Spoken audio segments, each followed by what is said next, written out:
인간관계를 잘하고 싶은 욕망은 누구에게나 있을 것입니다. 사회생활이든 친분이 있는 관계든 간에 말이죠. 안녕하세요. 오오렌지 클럽입니다. 인간관계를 잘하고 싶은데 고민인 당신 잘 오셨습니다. 여러분에게 추천하고픈 책 데일 카네기의 인간관계론을 소개합니다. 이 책의 저자 카네기는 말합니다. 당신은 호감 가는 사람이 될 수 있다고요. 이 책의 1부와 2부에서 저자는 사람들이 당신을 좋아하게 만드는 6가지 방법을 소개합니다. 누구를 만나든 어떤 상황 속에서든 통하는 방법입니다. 첫 번째 방법입니다. 다른 사람에게 진심으로 관심을 가져라는 것입니다. 저자는 이렇게 말합니다. 친구를 사귀고 싶다면 활발하고 열정적인 태도로 사람들에게 반응을 보여라. 여보세요라는 말을 할 때에도 그 사람이 전화를 걸어주어서 얼마나 고마운지를 표현하는 어조로 말하라. 책에서는 이와 관련된 여러 예화가 나오는데요. 그중 재미있는 이야기를 하나 소개하려고 합니다. 뉴욕시의 한 대형 은행 직원 찰스라는 사람이 어떻게 상대방에게 진심 어린 관심을 보여서 호감을 샀고 원하는 것을 얻을 수 있었는지에 대한 이야기입니다. 찰스는 어떤 기업에 대한 비밀 보고서를 쓰는 업무를 맡고 있었습니다. 그가 보고서를 쓰기 위한 정보를 알고 있는 사람은 한 대규모 회사의 사장뿐이었죠. 첫 만남에서 사장은 그에게 12살 아들을 위해 우표를 모으는 중이다 라고 말했습니다. 찰스는 그 이야기를 잊고 자신의 업무에 대해 말하기 시작했습니다. 당연히 사장은 별 관심이 없었죠. 그때 찰스는 사장이 아들을 위한 우표를 모은다는 걸 기억해냈습니다. 그러고는 자신이 다니는 은행의 외국 담당 부서에서 우표를 모은다는 것을 떠올렸습니다. 다음날 아침 그는 사장에게 전화를 해서 아들을 위한 우표가 있다고 전했습니다. 그러자 사장은 그에게 열렬한 호의를 보였습니다. 아들이 이걸 좋아하겠군요. 이걸 봐요. 정말 보물이네요. 그렇게 두 사람은 30분을 우표와 아이에 관한 이야기를 했고 사장은 찰스에게 그가 원하는 모든 정보를 주었습니다. 이 이야기는 비즈니스 관계에서도 다른 사람에게 진심 어린 관심을 가질 때 그 사람의 호감을 살 수 있다는 교훈을 보여줍니다. 두 번째 방법은 웃어라입니다. 저자 카네기는 누구를 만나든 진심에서 우러나오는 미소를 지어주라고 말합니다. 그런 미소는 상대방의 마음을 따뜻하게 만들어주는 훌륭한 가치를 지닌 미소라는 것이죠. 앞선 사례에서 비즈니스 관계를 소개했으니 이번에는 가족 관계에서 이 원칙을 적용하여 성공한 사례를 이야기하고자 합니다. 한 남편이 있었습니다. 이 사람은 아내에게 18년 동안 한 번도 아침에 미소를 짓지 않고 무뚝뚝하게 대했습니다. 그는 저자 카네기의 조언을 듣고 일주일 동안 생애 처음으로 아침에 아내에게 좋은 아침이에요 여보 라고 말하며 미소를 지어주었습니다. 그의 아내는 처음엔 당황하고 충격을 보였습니다. 하지만 2달 동안 그가 매일 아침 미소를 지어주자 태도가 바뀌었습니다. 두 사람은 전보다 훨씬 행복하고 따뜻한 결혼 생활을 이어나갈 수 있었습니다. 이후 그는 자신이 이전보다 훨씬 행복한 부자가 되었다고까지 말했습니다. 세 번째 방법입니다. 상대방의 이름을 기억하라입니다. 저자는 이렇게 말합니다. 상대방의 이름은 그에게 있어서 모든 말 중에서 가장 달콤하고 중요한 말로 들린다는 점을 명심하라. 수많은 사람들은 상대방의 이름을 기억하지 못합니다. 그저 바쁘다는 핑계를 대면서 말이죠.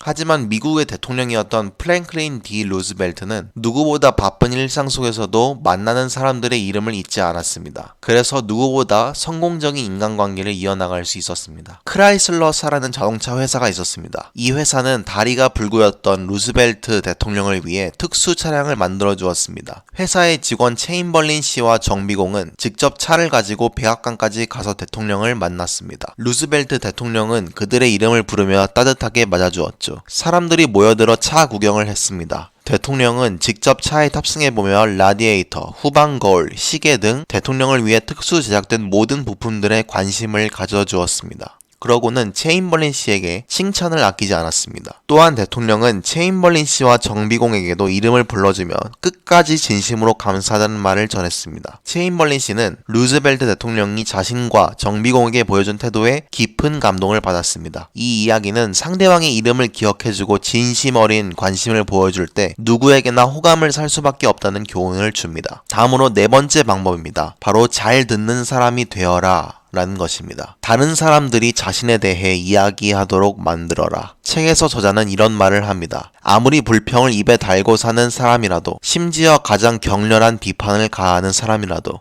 인내심 있게 공감하며 귀 기울여 들어주는 사람 앞에서는 누그러지기 마련이다. 이를 잘 보여주는 일화를 소개합니다. 악명 높은 고객을 상대해야 했던 뉴욕 전화회사의 이야기인데요. 이 고객은 여성 전화 교환수들에게 부과된 요금을 내지 않겠다고 버티며 욕설을 퍼붓고 고래고래 소리를 질렀다고 합니다. 그는 신문에 편지를 썼고 공공서비스위원회에 수많은 고소장을 제출했고 전화회사를 상대로 몇 건의 소송을 걸기까지 했습니다. 결국 이 회사는 가장 유능한 분쟁 중재자 중 한 명을 보내 이 사람의 이야기를 들어보도록 했습니다. 분쟁 중재자는 그의 비난과 불만에 진심으로 귀 기울여 듣고 공감해 주었습니다. 분노와 울분이 가득했던 고객은 점차 화가 누그러지기 시작했습니다. 결국 모든 요금을 다 내고 공공서비스위원회에 제출한 고소를 취하하기까지 했습니다. 저자는 이 고객에 대해 이렇게 말합니다. 그 사람은 자신을 비정한 착취에 맞서 공공의 권리를 지키는 십자군이라고 생각했음에 틀림없다. 하지만 실제로 그가 원했던 것은 자신이 중요한 사람이라는 느낌이었다. 이처럼 한 사람의 이야기에 경청하고 공감할 때 자연스레 그의 마음을 얻을 수 있습니다. 5번째 방법입니다. 다른 사람의 관심사에 맞춰 이야기하라는 것입니다. 이는 친근한 관계든 비즈니스 관계든 통하는 아주 좋은 방법인데요. 저자는 미국에서 손꼽히는 회사 중 한 곳의 사장으로부터 유럽의 대규모 보이스카우트 야영 행사 경비를 무료로 지원받을 수 있었던 찰리프 씨의 사례를 소개합니다. 찰리프 씨는 사장을 만나기 전 이 사람이 $100,000 수표를 액자에 넣어 보관하고 있다는 이야기를 전해 들었습니다. 그래서 사무실에 찾아가 그를 만나자마자 수표를 볼 수 있겠냐고 물었죠. 그러고는 그렇게 어마어마한 수표를 발행한 사람을 본 적 없다는 말도 덧붙였습니다. 사장은 기꺼이 수표를 보여주었습니다. 찰리프 씨는 수표를 찬탄하며 바라보고는 어떻게 이 수표가 발행되었는지를 말해달라고 했습니다. 자신이 원했던 것을 이야기하지 않고 상대방의 관심사에 대해서만 이야기했던 것이죠. 결과는 어떻게 되었을까요? 사장은 찰리프 씨가 운영하는 보이스카우트 단체의 아이 5명과 찰리프 씨까지 유럽의 야영 행사에 보내주고 $1,000짜리 신용장을 선물로 주었으며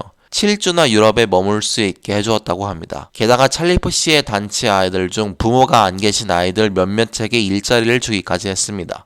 이 이야기는 다른 사람의 관심사에 대해 이야기할 때 우리 자신의 관심사에 대해 말하는 것보다 10배는 더 쉽게 상대방의 마음을 열 수 있다는 것을 보여줍니다. 마지막으로 6번째 방법입니다. 다른 사람으로 하여금 자신이 중요한 사람이라고 느끼게 만들어라입니다. 저자는 누구나 중요한 사람이라는 느낌을 갖고 싶고 타인으로부터 인정을 받고 싶어 한다는 것을 강조합니다. 누구나 자신이 가진 진정한 가치를 인정받고 싶어 한다는 것이죠. 이와 관련된 수많은 사례 중에 한 가지 사례를 소개하고 오늘의 이야기를 마치려고 합니다. 저자 카네기의 수업을 들었던 수강생 한 사람의 이야기입니다. 이 남자는 아내와 함께 아내의 친척을 만나러 갔습니다. 아내는 남편을 자신의 나이든 이모와 대화하게 내버려 두고는 자신은 다른 어린 친척을 만나러 갔습니다. 남자는 수업의 내용을 정해 보기로 했습니다. 집을 둘러보며 진심으로 칭찬할 만한 것을 찾으려 했습니다. 집에 대해 자신이 태어난 집을 생각나게 한다는 말과 함께 정말 아름답다는 말을 덧붙였습니다. 그러자 할머니는 그의 말에 동의하며 말했습니다. 이 집은 꿈의 집이었지. 이 집은 사랑으로 지은 집이야.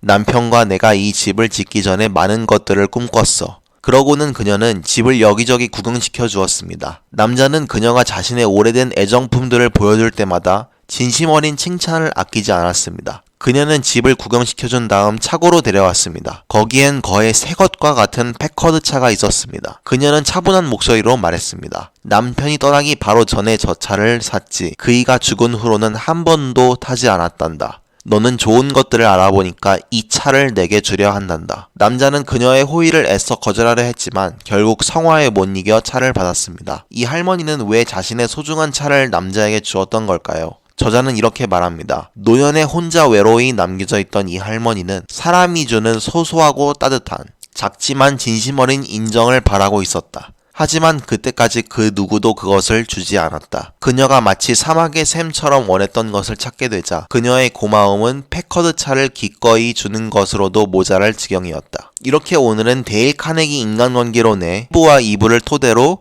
사람들이 당신을 좋아하게 만드는 6가지 방법에 대해 소개드렸습니다. 도움이 되셨나요? 다음번에는 책 3부에 사람들을 설득하는 12가지 방법에 대해 나누어 보려고 합니다. 오늘의 이야기를 통해 사람들의 호감을 사고 성공적인 인간관계를 맺는 하루가 되시기를 바랍니다. 감사합니다. 지금까지 오오렌지 클럽이었습니다.